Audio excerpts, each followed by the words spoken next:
going to be talking about the very first thing you want to be doing if you are buying a fruit tree, a deciduous tree like an apple, a cherry, a prune, a peach.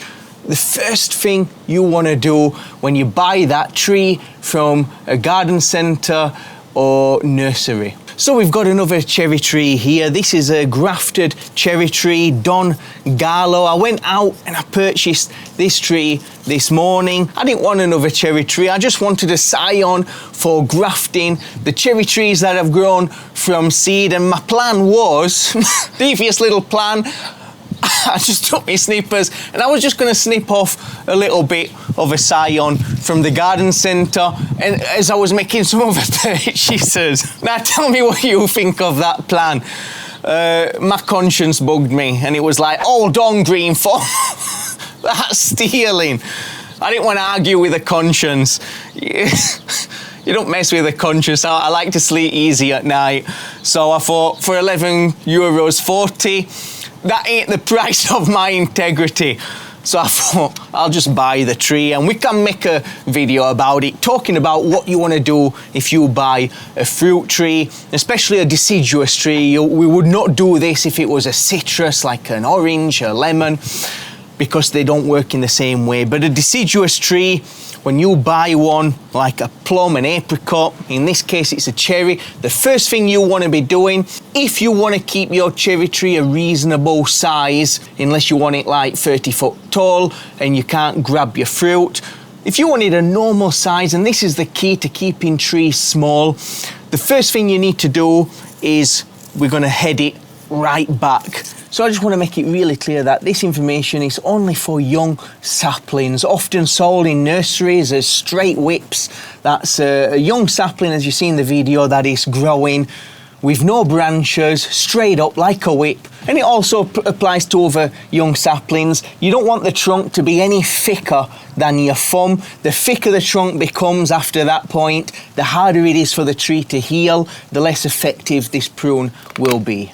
I've cut it back now. If you was putting this in the ground, which now would be a really good time because the plants are still dormant, you could plant this into the ground or the trees you've grown from seed and it wouldn't bug them at all. They'd go in and they'd grow. They'd not even notice that they'd been moved or planted into the ground.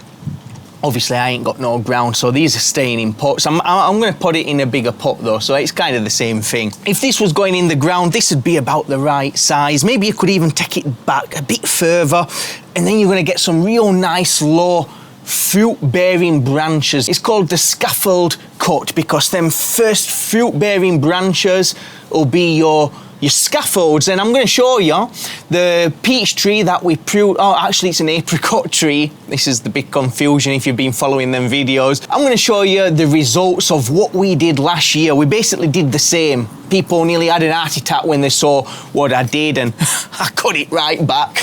Well, I'm going to show you the results of that prune, what's happened, some little corrections we're going to make to it together later in this video. You'll be able to see kind of how the tree reacts. So when we cut, we always want to cut above a bud. We've got some buds here. Well, I'll bring you in closer. You see that? Look, we've got, this is our ideal. If you could perfectly divide it into three, that's what we've got. That's beautiful. So what we're going to do, I'm going to take it back a bit further because these are the buds that I really want to break out. We're just going to cut just above the bud, not too close. We don't want to damage the bud. That's it. Make sure your secateurs are nice and sharp and disinfected if you've been cutting and pruning other things. That is going to encourage our cherry tree now to respond super enthusiastically and promote the growth of these scaffold fruit-bearing branches.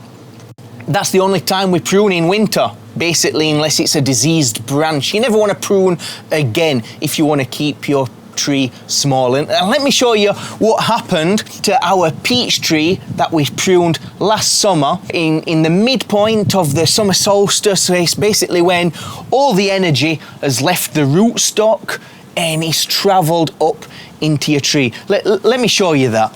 So this is our peach tree that we did last year, just at the beginning of summer. It had grown wild and disastrous, as you see in the video, and we cut it right back, and some people were in tears. And I said, don't worry, trust me, this is what's got to be done. And as you can see now, we've got some lovely fruiting branches here.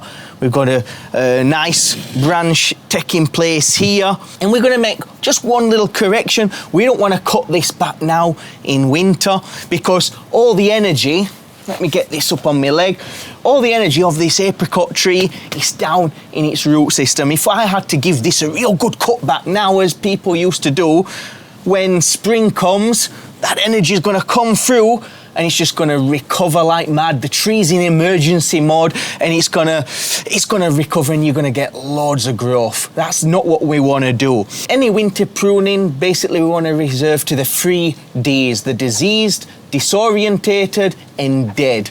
If we want to keep our trees small, we want to be reserving our pruning activities to the summer, about the midpoint of the summer solstice, when all the energy is basically travelled up the plant.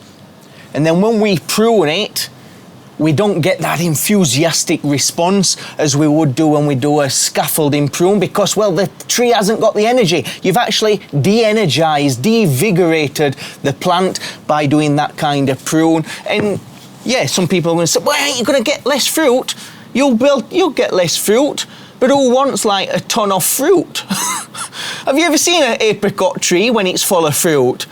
They all drop at the same time. You can't eat it all.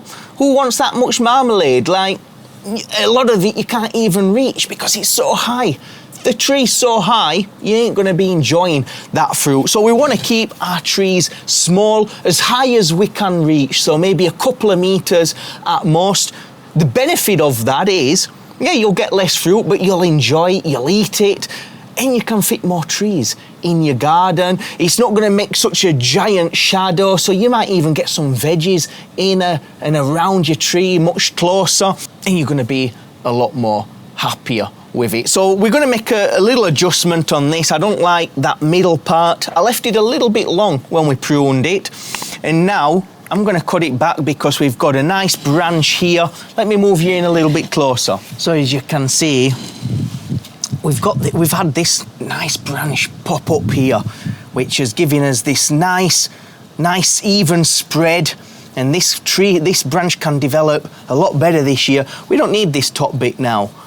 So what I'm going to do, and that's the only prune I'm going to do before summer, before the summer solstice. I'm just going to remove that like that. Beautiful. I'll just get rid of that one too. I've got to hold myself back, but look at that. That's a really nice spread we've got there. Can't wait. I'm going to put this in a bigger pot now. What we could do is we could weigh this down just a little bit. Sometimes people will tie a bottle, depending on how thick your branch is. I'd not need such a big bottle, or let's do that right now, in fact. But that's looking really nice. See, this is going to grow now in winter, and it isn't going to grow like mad. It's all going to come out in buds, and then about the end of July, that's when we'll give it a good prune back, reshape it, continue to train it in the direction that we want. Guys, I hope you enjoyed this video. Make sure you hit that like button to let YouTube know that you dig this content, and hit that subscribe button so you don't miss any future uploads. Maybe you fancy watching one of these videos next. Have a good day, and I'll see you next time.